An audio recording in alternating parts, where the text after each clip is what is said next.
Welcome to Freeze Your Milk Podcast. I'm your host, Bridget, along with my husband, Chris.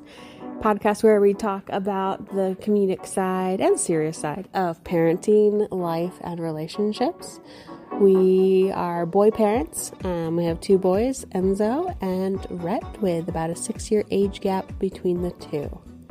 You can check out our website, freezermilk.com. Also, feel free to follow us on Instagram at Freeze Your Milk Podcast. Thanks and hope you enjoy. Yay! 1 year. What are you celebrating? That we've been podcasting for a year. Been a year for all you listeners. And we've been doing this. It's kind of a huge accomplishment. Yeah. We literally only had 1 week in the year that we missed. And it was just because we were like literally on an airplane. Yep. Traveling. I wonder, we should pull up the statistics to see how many people get into podcasts, like podcasting, how long they actually last when they do it. Yeah. You know, if they actually make it the year. And doing it every week. Like, that's a huge, like, we're not just doing it. We don't do it every day. We just no, go like, doing weekly. it every week is huge, though. To do it for a year consistently, that's a lot. A lot of podcasters, or a lot of the bigger podcasters that I listen to, they send out something daily. But they're very... They mass record, though. Yeah, they they'll do 4 or 5 episodes at a time, and then they just... They might do more than that. Schedule them out or whatever.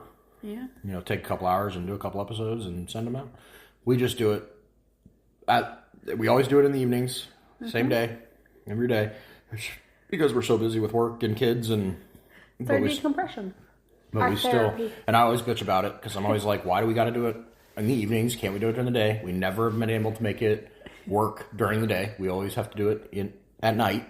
Realistically, like, even if we had time in our day to do it, like, our brain is on work mode and kids are awake mode. Yeah, it's hard to really think of anything that's going on other than work. Yeah, and kids. And during the day, you don't really get a minute to yourself or let alone 30 to actually sit there and think about it. But we were discussing the fact that we've talked about this in the past. Enzo has severe, I don't know if it's how severe it is, but he has leg pains, growing pains, we call them. At night, yeah. And it's like clockwork. It's every 2 days he comes in.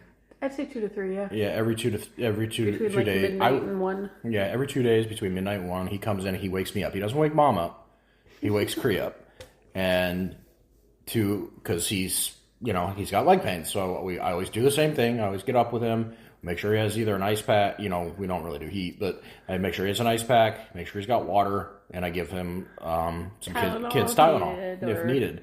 You've done like the BioFreeze, rub BioFreeze on his Yeah, but I stopped doing that because I had an incident where I did it in the middle of the night and I didn't get it off my hands. I got it in my eyeball. Ugh. And like in the middle of the night, and it woke me up and it just kept me awake, because at that point it's 1 o'clock in the morning and I've got BioFreeze in my eyeball. That's terrible. So needless to say, I don't do the BioFreeze anymore. But I was just commenting before we decided to start doing the podcast. I was just commenting to Bridget. I said, "Look, he always comes in, wakes me up, and I'm a very light sleeper." And Bridget and I were discussing that because every time she wakes up, like, she doesn't even have to like move. She could blink or just open her eyes or her breathing changes, and I wake up too. I feel so bad too, because especially like at this point in pregnancy, like, I wake up frequently. Yes, during the night. It's constant. But I wake up, but Enzo, every time he comes in with his leg stuff, like, I get like a couple hours where right after I fall asleep, I go into a REM sleep. Your deep, where it's deep, my deepest. And Enzo always comes in when I'm in that cycle. Yep. And it startles me every time because, he'll come in and with the most obnoxious voice. I feel like I'm in like... He's trying to whisper, but he's like yelling and whispering. I feel like I'm like in the movie Insidious. He's like, he'll go, "Cree!" And I'm like, oh my God. Like, and it startles me in this. And it makes me wonder if he gets terrified when I wake up because I'm like a big old fucking like, whoa, like... a big old bear. What's going on? But I'm like, man, why doesn't he wake up Mom? Why does you sleep closest to the door? I'm like, why does he got to wake me up? Because you sleep closest to the door. Yeah, well, that needs to change. I remember when I was little, like, my dad was the person that, like, we sought comfort from in the middle of the night for if we were sick or had a bad dream or... Well, we were discussing that. We were discussing that, though. We were like, it's probably because I'm a lot, more nurturing at that moment in, the day. You're not very... I'm not good you're, if I'm you're working the up. You're the, Enzo, go back to sleep. Suck it up. Get an ice pack. Go to bed. Well, you gonna get it for me? No. I actually get up and, do something for him. So that's why he comes in to wake me up. We know that me being woken up in the middle of the night, if I, in my mind, feel like it is not a valid reason, I am very cranky. Yeah, for sure. Crying even, newborn. Honestly, even during the day, the kids don't ask you for a whole lot. Let's be real here. Enzo always comes to Cree. Oh, what did Enzo say the other day about you're asking him you're giving him you're joking with him about who his favorite person was, and he corrected you. Yeah, because I was I was asking him a bunch of questions in the morning because I take him to school every morning, and our drive is 30, 35, 40 minutes depending on traffic, and so I take him to school every morning, and we always talk about the same things. It's always about video games. And I'm not... You're not a gamer. I'm not a gamer. I'm not too interested in it. I don't understand. I've tried to understand. I just... and especially that early in the morning, it kind of annoys me to hear about it. So I kind of... I changed the conversation on the way to school the other day. And I started asking him more personal questions about himself, like, what's your favorite color? What's your second favorite color? What's your... first I asked him what his favorite color was, and he told me it was black. And I'm like, well, what's your second favorite color? And he's like, white. And I'm like, okay. So this is going to go. What's your third I was like, favorite what's color? your third favorite color? He's like, red. And I'm like, okay, well, we got somewhere there. So I just got, I kept asking him, like, what's your favorite sport? And he was telling, I was just trying to get something else out of him than talking about video games. I understand he's passionate about it, and I understand that he loves it, but it's annoying. At 6:50 in the morning. I don't want to talk about video games. Yeah. It's that, or you're going to listen to sports radio with me. So if you want to talk to me, we're going to talk about something other than video games. But we were driving, and I was asking him. I don't think I asked him who his favorite person was, but I asked. I can't remember how I phrased it, but it was along the lines of asking him. I was like, I know your dad's your favorite. And he goes, actually, that's not true. And you were probably like, what? I was like, wait a second, what? And he's like, Rhett is my favorite. Aww. And he goes, Rhett's my little brother, and he needs somebody to love him. Part of me is kind of offended, but part of me is like, that's adorable, but we do love your brother. You understand that, right? I mean, I love my son very much, but hey, that's amazing. Yeah, He's your favorite. That's cool. Awesome. I'm glad Rhett's your favorite. Me and Mom aren't exactly the easiest going people in the world, so I get it. But it was funny. I took Enzo to a birthday party this past week, and it was only 2 other kids. And these are both only children. And we were waiting outside a restaurant after the birthday party to eat lunch. And the kids are running around being rambunctious. And Enzo's not really doing it. He keeps kind of looking back at me hey. Is it okay to do this? It's okay to do this? Yeah. Or I was like, Enzo, absolutely not. Don't block the sidewalk. People are trying to walk. And he moved out of the way immediately. And one of the dads looks at me and goes, I feel like your son is a way better listener than mine. And we've noticed that though. And I know a lot of people say. I literally was I'm strict. That's why I'm the strict mom. Yeah, well, and that's just it. I mean, we've noticed it, and we've noticed it with kids his age, and we're not tooting our own horns, and we know parents say, "Are my kids the best?" And we get it. But the fact of the matter is we are kind of strict parents. I don't think it's I don't know. We are strict. We're strict. We have structure here. He does chores. We're not yeah, abusive by any means, but we're we are strict. We give him the structure he needs. We want him to learn about responsibility and understanding how to contribute to our household. And if he's gonna be here, he needs to learn how to do that. And I don't think it's a bad thing. It's not like we're making him clean door tracks and windows and stuff. But I mean, we make him make his bed every morning, and we make him at the end of the week when he goes to his dad's, we make him bring up his dirty clothes so I can to the laundry room so I can wash them. And he tidies up his bathroom. And he puts his clothes away, stuff like that. And it's yeah. But we've noticed it, and he is very much, hey, is it okay if I do this? Or, he respects a lot of that, I think. Oh, it was like we went trick-or-treating for Halloween. And, like the first house Enzo walked up and like he took his piece of candy and walked away. And the second house he walked up and they're like, oh, you can take a handful. He's like, no, I'll leave some for the other kids. I'll just take one. Right. And the lady looked at me like, right? Your kid just said that on his own. And then he walked away and I said, hey, did you say thank you? And he was like, oh, no. And like ran back up. He was like, thank you so much. And that's what I noticed about one of our neighbors here. Their kids. Like they have a little girl and a kid that's a boy around Enzo's age. And the little girl comes up and, she grabs her one piece and he shoves her out of the way and takes a handful from my basket. And I'm like, wow. Just kind of disrespectful. But Enzo, like, he said thank you at every house. Like, someone tried to offer him a cupcake, and he was like, no, thank you. I'll just have a piece of candy. Yep.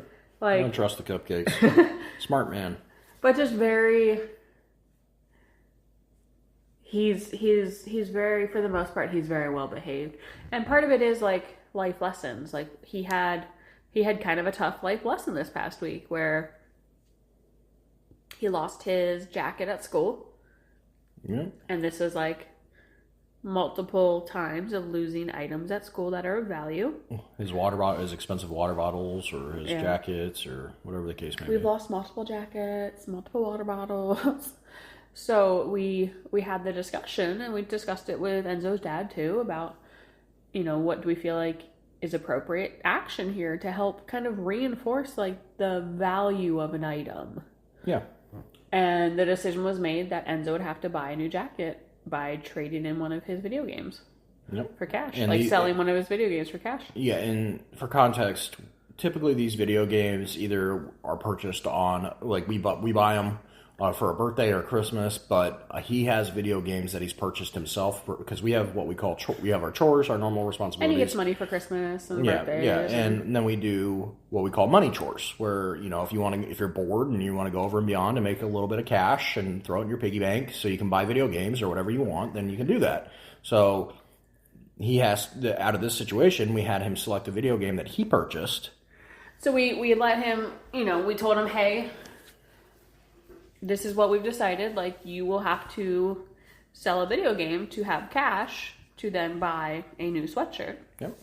And, he was definitely upset about it. And, I hugged him and kind of explained, like, this isn't fun for anyone. And explained that, I've gone through life lessons where I've had to learn the hard way about, the value of things. Or, gave him the option of, like, let's price out all your video games and let's look for what sweatshirts are on sale, like what jackets are on sale that will fit within the price of the video games. Some of the video games are like $14, some are like $60.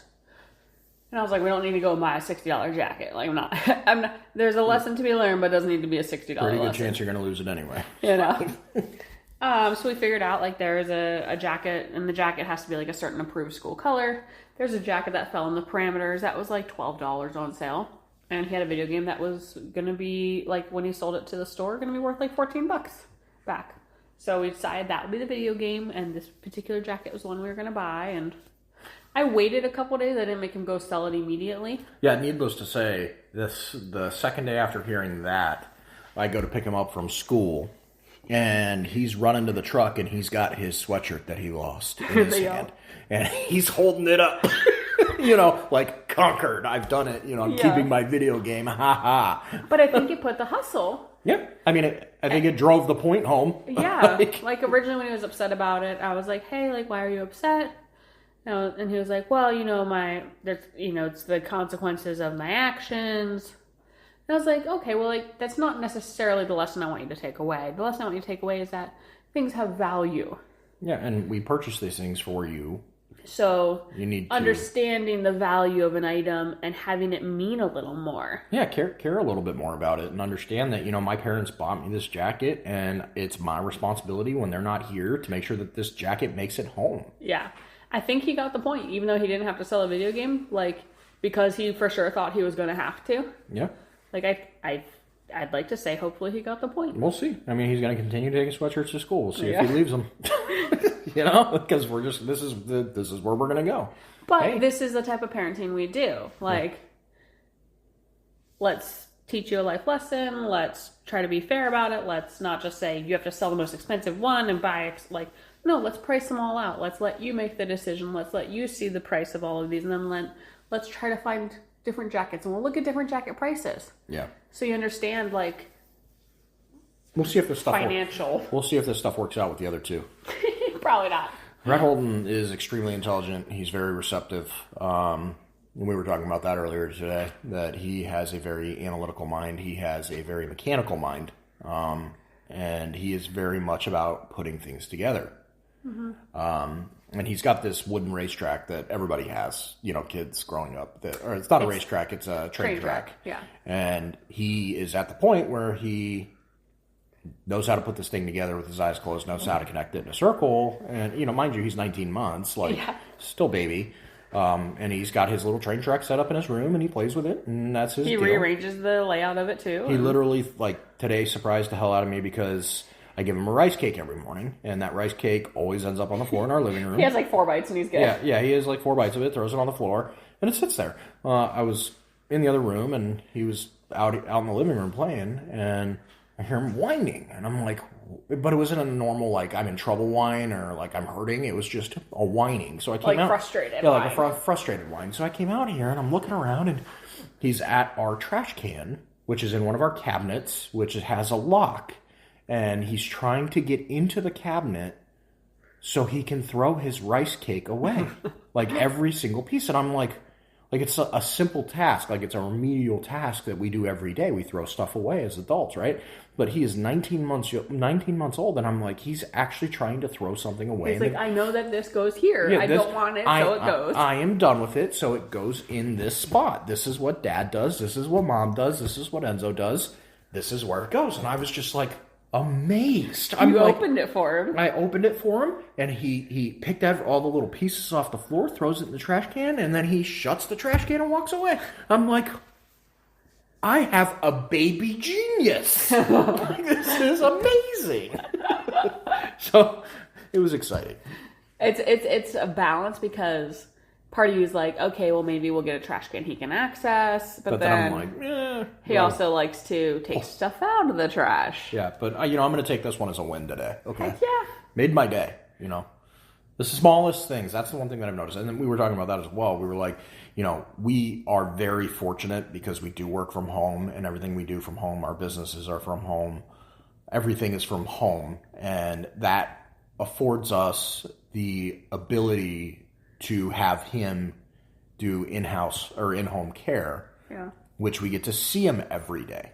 And that was not something that me and you were used to growing up with our parents. And I know not everybody can do it, and it's a balance. And right now we're very fortunate that we can do it in this time season, of life that we're in, this season of our life.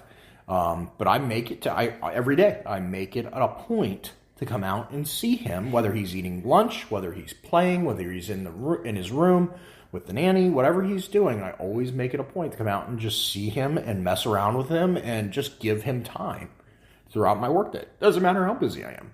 Yeah. You guys have a special bond. I got emotional today. Today? I get emotional a lot. Welcome to pregnancy, 3rd trimester. But what did I get emotional about today? Well, I had dropped Enzo off at school, and I'd come home, and you guys were out front, but you had him dressed up in one of his costumes. We bought him 2 costumes. Like a fuzzy Yeah, it was monster. like a fuzzy monster onesie monster costume. Like a snowsuit but looking thing. It was too hot last night for him to wear, so we had him wear these fireman pajamas. So I came home, you guys were in the courtyard, and he had his little thing on. So I grabbed him and picked him up, and you were able to grab a picture of us And the picture was very cute, I should, and now it's actually my screensaver, but it was palpable love. Like, he was just snuggling into you. You're like nuzzling the side of his like head, like snuggled into him and it probably was just something that lasted like 2 seconds, but I got it at just the right time where like you look at this picture and you can like see love. Yeah. Like in the photo, you see the emotion in it is very strong. Our relationship has blossomed over the last probably 6 months. Mm-hmm. When he was baby, obviously he was, especially when he was born, he didn't want anything to do with me. He wanted you. It was very exhausting. I was having trouble bonding because I never got any time. Yeah. Because he was just uncomfortable, and we figured that portion of it out. But even after that, he was still all about mom because he's a breastfed baby, yep. So he wanted to be with mom. Yep. But he's kind of pulled away. He doesn't breastfeed all the time now. He does if you sit on the couch. If I sit on the couch, he will nurse as long as I'm on the couch. Which is fine. I mean, he still needs that. That's more of his attachment to you. Yeah. I don't have that luxury because I have hairy nipples, so he doesn't like those. But the fact of the matter is he has realized he has a relationship with you. Yes, and our relationship is when you were out and about. I think you were with Enzo. Maybe you guys were out and about, and you were birthday party or something. I don't know. You were watching the cameras, and me and him were wrestling on the floor. Yeah, like that's what we do. We play. We wrestle on the floor. We play. We do everything. But he doesn't just view you as a play person. Like he loves to snuggle. Like he loves to be held by you. He does get fulfillment from me for a nurturing. Yeah. From a nurturing standpoint. But it's one of his favorite things is to be in your arms, and he will just lay his head on your shoulder, and like his little tiny hands like try to wrap around your big broad shoulders, and he is so at peace, I think. Yes, in that moment, like safe, secure, peace, all of it. Yeah. Well, I mean, Enzo does that shit too. I know. I think it's just because I'm like bear-like and I'm very fluffy, so. I think it's because you have like football player shoulders and long, long arms that you can just wrap around, and people just feel very secure. No, you always feel really secure. Yeah. Oh. I was telling someone today though, because I shared the picture with a bunch of people because I was like, I just love it. Like, I like joked with my friends. I was like, thank God I'm already pregnant because this picture would make me like this picture makes my ovaries hurt already. Just looking at this photo, like, give this man more babies to love. He's so good at it. But I was talking with a friend of mine, and I was like, it's the most beautiful thing to watch. Like, Enzo in your life softened you. Yeah, it was pretty hard before him.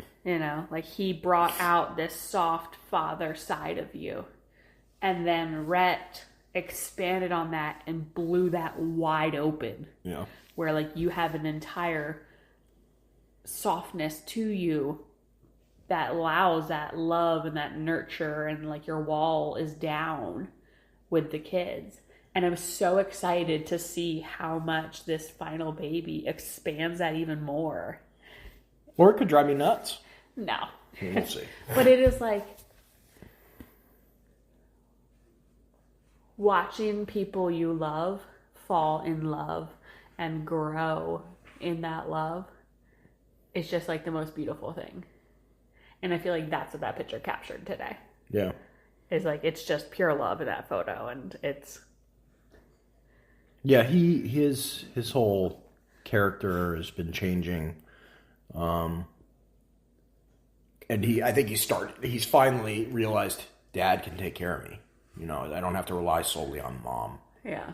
So I think that's comforting to him. And, it's like it's weird, but like when you go out and do something and you leave us, me and him, to our own, devices, like we are, like he'll get emotional when you leave, but as soon as you're gone, he's just all about Dad, all excited, ready to hang out. Let's do it, and it's awesome. It's an awesome thing because he's my little buddy, It's cool. I like it. It's really cool to see. It's cool to see how Rhett softening you has also impacted your relationship with Enzo in a positive way. Yeah, I mean, I think Enzo is at a weird phase right now. But I mean, they're always going to be at weird phases, aren't they? It's just the first time we're dealing with like a elementary kid. Yeah, Enzo is so smart, and it's not Enzo's fault. Like it is completely me. Like I think, and I've realized that over the last few months, that he is extremely intelligent, but I get so frustrated with him when he does stupid things, and I'm like, that's just parenthood. Yeah. You gotta be a little bit easier on him. He's not even 8 years old. Like he's still developing. Things get missed. And that's okay. Yep. Life isn't always going to be perfect structured. I'm like, Chris, when you were his age, you were nowhere near, the individual, the kid that he was. You were the other kid that was bouncing off the walls, never doing what you're told, just completely out there. So loosen up, dude. So I get mad at myself. I'm like, be easier on this kid. He is extremely intelligent. He does everything that we ask. Just because his intelligence level is that of someone like four or 5 years older than him doesn't mean he is. Intellectually, he is mature for his age. Emotionally, he is not. And it's hard to sometimes separate the fact that like he is so intelligent that you have to remind yourself of how young he is. Yes. Because you almost treat him as like another adult, and you're like, you know what? Or like a teenager, and then you're like, oh wait, like you're a baby still. Like you're 7. You're not even 8 years old yet. Like, yeah, I mean, you can't even reach the pedal on the truck. Like, come on, man. Like, you know what I'm saying? Like, so I have to like sit back and like I get frustrated and a little short-tempered with him sometimes, but I have to like sit back and like remind myself, hey, It has though, like Rhett's being here and opening you up to like even more love as a father has allowed like a deeper level of love with Enzo too. And I think that's really cool to see. Yeah. And that's what makes me so excited to see what like the third baby does. As far as just like expanding that even more. We'll see. We're right around the corner there. Yeah. How are you feeling? Tired. Yeah, at least you're not still vomiting and Pregnant, tired. Yeah, sometimes I forget you're pregnant. I feel like some days I feel like my belly's huge, and other days like I like look down and I'm like, oh yeah, there's a baby. There's a big old belly. There's a big old active baby in there too. He's swimming around doing dances and he's so active. Cupid shuffle and all sorts of stuff. I think he gets so mad because Rhett, when I like sit on the couch, Rhett will like lay on me, and then he likes to jump back and forth from like side to side of what he wants to nurse. So he'll nurse for like 2 minutes on one, then flip to the other, then go back. And so he's constantly like crawling over my belly. And this baby gets so mad. He like will like kick or move or like push back every time like Rhett tries to like climb over the belly, because he's like just climbing over it like there's nothing in there because he doesn't know any different. Yeah. And this baby's like, what are you doing to me? Stop it. And I'm curious to see what happens when the baby's born and how Rhett takes that. Like that was the one thing I was worried with when I had told you about. I was like, I don't want Rhett to feel neglected, and I don't want Enzo to feel neglected, because our time, our attention's more. They're getting attention removed from them, and it's going to go to a baby because they're full time, and it'll be an adjustment. I mean, regardless, they're going to lose some of that attention. They'll also gain, like, Rhett will probably get to a point where he loves having a baby around, and then he'll get to a point at times where he hates that there's a baby. It's like, we see how well Enzo does with Rhett. Like, big brother. Like, he's wasn't trying to hurt him. He's constantly just trying to help. And, like, when you think about when he was a newborn, like, there was a learning curve with Enzo about how to interact with a baby, and Rhett will have a learning curve, too, especially being younger. He's going to be a lot younger than Enzo was when we introduced him to a baby in the family, though. But it's cool also to think that, like, Enzo will be, 2 years older than he was last time he had a newborn in the house. So Enzo now might be able to hold the newborn a little bit better, and might be able to be a little more like, here, let me help. Because Enzo loves helping his brothers. Like, loves it. Mm-hmm. Which is weird. But yeah. he like Not normal. He loves My it. sisters didn't love helping me. I'll tell you that. He gets annoyed at Rhett sometimes, but majority of the time he like loves like, oh, Rhett, like he was trying to teach Rhett to say the month or the seasons the other day in the car, and explaining like, Rhett, did you know that fall is a season that's also called autumn? Can you say autumn? And Rhett's like, yeah. But he was like trying to like teach him all this stuff, and he was telling him about all the different seasons and which ones, have what in that. Like, well, and that's what I'm hoping. Like when they get older, like maybe they'll have some of that stuff. Couple things that they enjoy to do together, like gaming, and they can talk about gaming. Don't talk to me about gaming. I don't want to hear about it. These made up characters.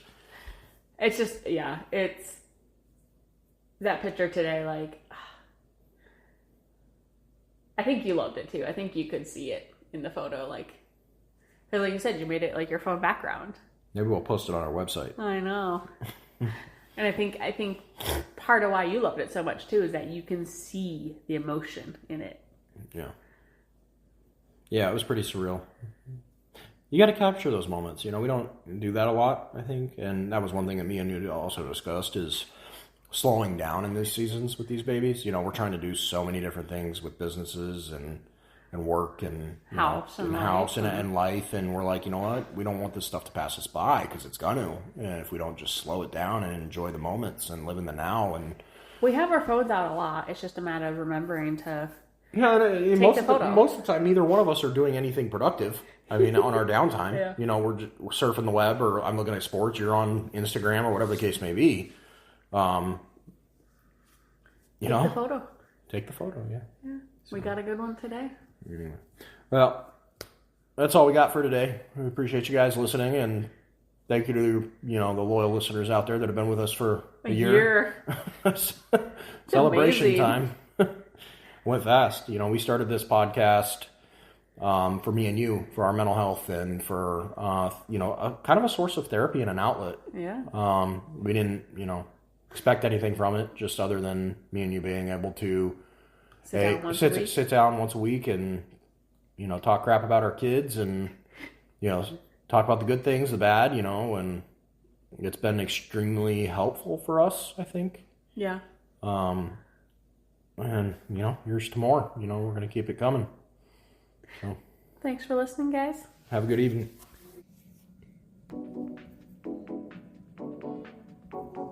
Thanks everybody for listening. You can check us out at freezermilk.com or Instagram. Freezer Milk Podcast. Until next week, guys. Thanks. Don't forget, parenting is a trip. We are all here on the journey with you together. Thanks so much for listening.